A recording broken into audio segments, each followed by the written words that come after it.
భారతదేశపు మహాగ్రంథాలు, కావ్యాల సంపూర్ణ సంకలనం. సబ్స్క్రైబ్ చేయండి తిలక్.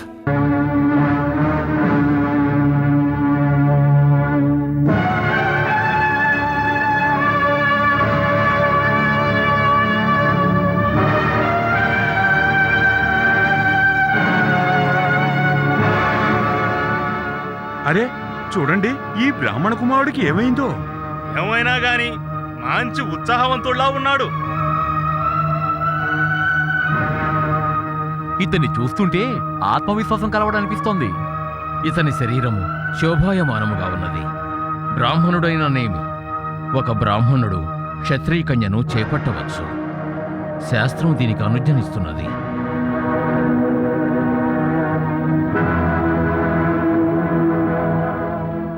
సంకోచమెందుకు కుమారా, ముందుకెళ్ళు.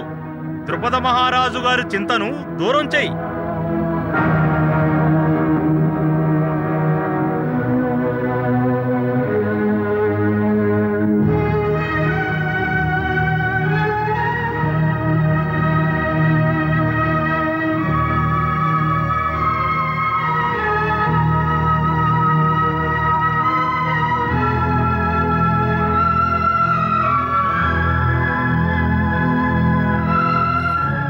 చూడండి, ఆ బ్రాహ్మణ కుమారునిలో ఎంత తేజస్సున్నది, ఎంతటి మోహన రూపమో గమనించారా?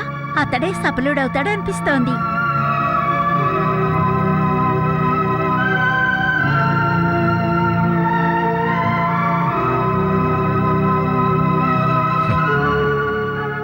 కృష్ణ, క్షత్రియులందరూ ఓడిపోయారు. ఇక ఈ బ్రాహ్మణుడు ధనుసెక్క పెట్టగలడా? అతడే అర్జునుడు అగ్రజ. అర్జునుడా? ఆ,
ఇది మా అందరికీ అవమానం.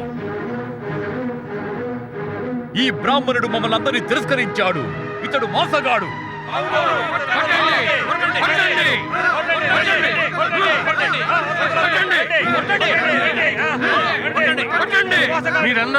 మీరందరూ దయచేసి శాంతించండి. నకుల, సహదేవ, అగ్రజ, ఇక ఇక్కడ మనకి ఎలాంటి పని లేదు. పదండి. భీమసేన, నువ్వు అర్జునుడి రక్షణ కోసం ఇక్కడే ఉండు. అటులనే అగ్రజ. పదండి.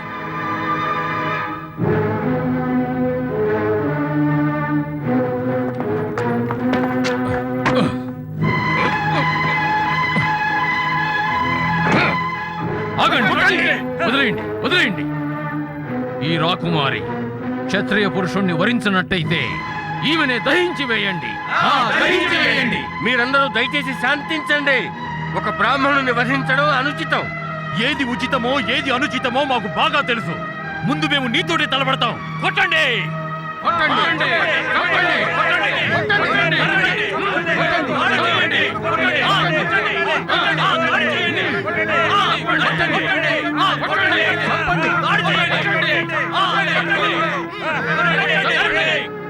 ఆగండి. ఇక చాలా ఆపండి. సమస్త రాజన్యులు సామ్రాటులు సావధానులై వినండి.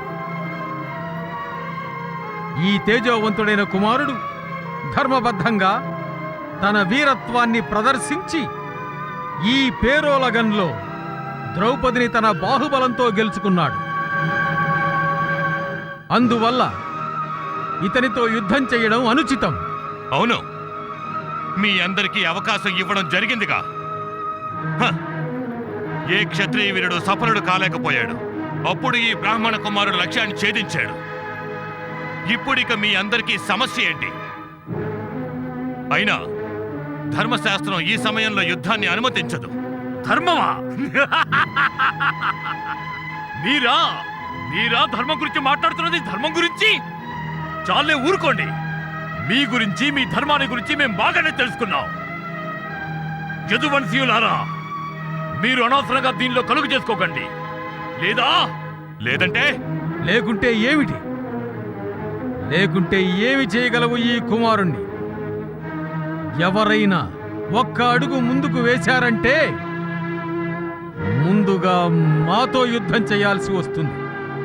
అర్థమైందా?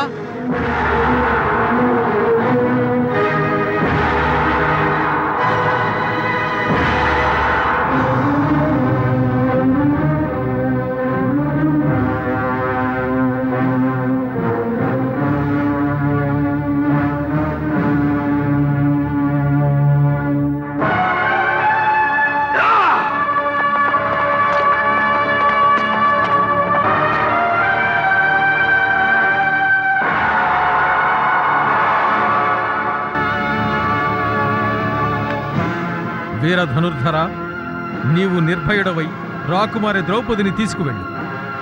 నేటి నుండి ఈమె నీకే సొంతం. నిన్నెవరు వెంబడిస్తారో నేను చూస్తాను.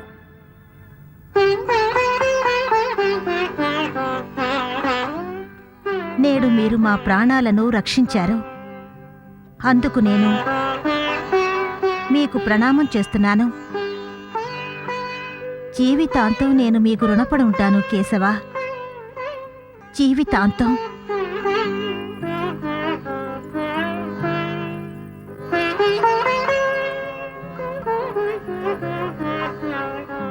నేను కూడా జీవితాంతం నిన్ను రక్షిస్తూ ఉంటాను సోదరి. నా మాట నమ్ము. మాట ఇస్తున్నావు ద్వారకాపతి. దాన్ని నిలబెట్టుకుంటావా? అవశ్యం నిలబెట్టుకుంటాను. పాంచాలి, నేటి నుండి నిన్ను నేను నా చెల్లెలిగా భావిస్తాను. వాగ్దానం చేస్తున్నాను. ఏ సహాయం కోసమైనా ఎప్పుడు నన్ను గుర్తు చేసుకున్నా ఆ క్షణమే నన్ను ప్రత్యక్షంగా చూడగలవు.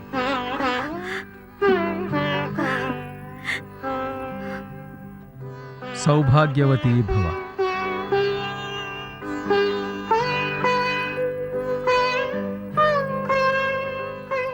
సఖా కౌంతేయ, నేను నిన్ను ఇక్కడికి రాగానే గుర్తుపట్టాను. నేటి నుండి మన ఇరువురి మధ్య ఒక కొత్త సంబంధం ఏర్పడినది. ఇంతకు ముందు నీవు నా సోదరుడు, కానీ నేటి నుండి నీవు నాకు బావగారివైనావు. ఇది తమ ఉదారత. మా మాతృశ్రీ ఎల్లప్పుడూ నీకు ప్రణమిల్లడమే నేర్పినది. లేదర్జున, నీకు తెలియదు, మన ఇరువురిది పురాతనమైన బంధం. నీవు నాకు పూర్వపు సఖుడవు. ఈ రాజులందరూ ఏదైనా ఉపద్రవాన్ని సృష్టించకముందే మీరిద్దరూ వెంటనే ఇక్కడి నుంచి వెళ్ళిపోండి. మా మేనత్తతో చెప్పు, నేను తనని కలుసుకుంటానని. సరే, ఇక పదండి.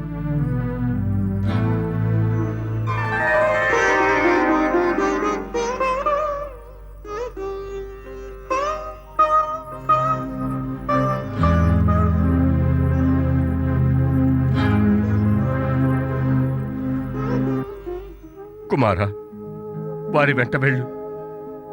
వెళ్ళి చూడు, మా కుమార్తెను పొందిన వారు ఎవరు, ఎక్కడున్నారు, ఏ గోత్రం వారు, ఏ కులం వారు.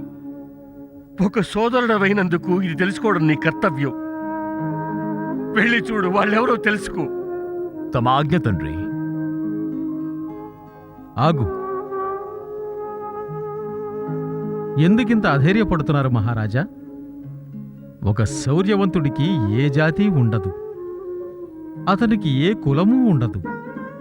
తమరు గమనించలేదా?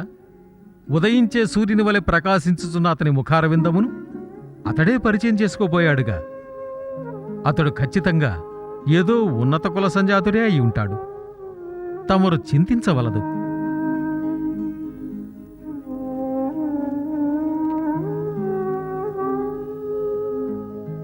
మీరన్నది నిజమే కావచ్చు. నిశ్చయంగా మీ భవిష్యవాణి సత్యం అవుతుంది. మిమ్మల్ని నేను విశ్వసిస్తున్నాను. అంతేకాదు, తమరు సర్వజ్ఞులు ఎదుకుల శిరోమణి. మహారాజా, తమరింతగా అధైర్యపడకండి పాంచాల నరేంద్ర. కానీ ఒక తండ్రి అధైర్యపడతాడు. ఈ సమయంలో నేను కేవలం ఒక తండ్రిని, అంతకంటే ఇంకేమీ కాదు. అందులకే నా మనసులో లేదు. అందుకే తెలుసుకోవాలనుకుంటున్నాను. మా కుమార్తెను జయించి తీసుకెళ్లిన ఈ బ్రాహ్మణ కుమారుడు ఎవరు? అతని ఎంట మా కుమార్తె ఏ స్థితిలో ఉంటుందో. అంటే మీరు సత్యాన్ని తెలుసుకోవాలా? ఆ సాహస వీరుడు ఎవరని? అవును దీనానాథ. అయితే వినండి. అతడు ఈ సభా ప్రాంగణము నుండి తమ కుమార్తె ద్రౌపదిని తన శౌర్యంతో జయించి తీసుకువెళ్ళినవాడు. అతడు మా మేనత్త కుమారుడు, పాండుపుత్రుడు అయిన అర్జునుడే.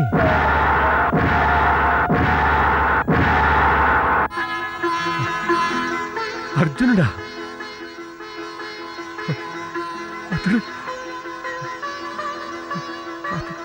అతడు అర్జునుడా? ఆ, అతడే అర్జునుడు. తమరు తమరు తమరు సర్వజ్ఞులు దీనానాథ. తమరు సర్వజ్ఞులు. తమరు సర్వజ్ఞులు. నువ్వొక విషయం విన్నావటయ్యా? ఏమిటా విషయం? నిన్న స్వయంవరంలో మత్స్యంత్రాన్ని ఛేదించింది ఎవరనుకున్నావు? ఎవరు? అతనేనయ్యా, అర్జునుడు. ధనుర్ధారి అయిన అర్జునుడు. అతను ఇంతకు ముందొకసారి పాంచాల రాజుని యుద్ధంలో ఓడించాడట. అంటే పాండవులు జీవించే ఉన్నారా? ఆ, ఈ నగరంలోనే బ్రాహ్మణాగ్రహారంలో ఉంటున్నారట. నిజమే? అవునవును, నిజమేనయ్యా. గంగాదేవి మీద ప్రమాణం. పాండవులు జీవించే ఆ, ఉన్నారా? పాండవులు జీవించే ఉన్నారు.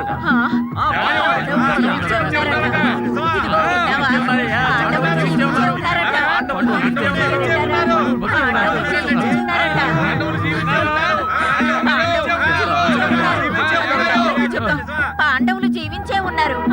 పాండవులు జీవించే ఉన్నారు. పాండవులు జీవించే ఉన్నారు. అందరూ వినండి, పాండవులు జీవించే ఉన్నారు.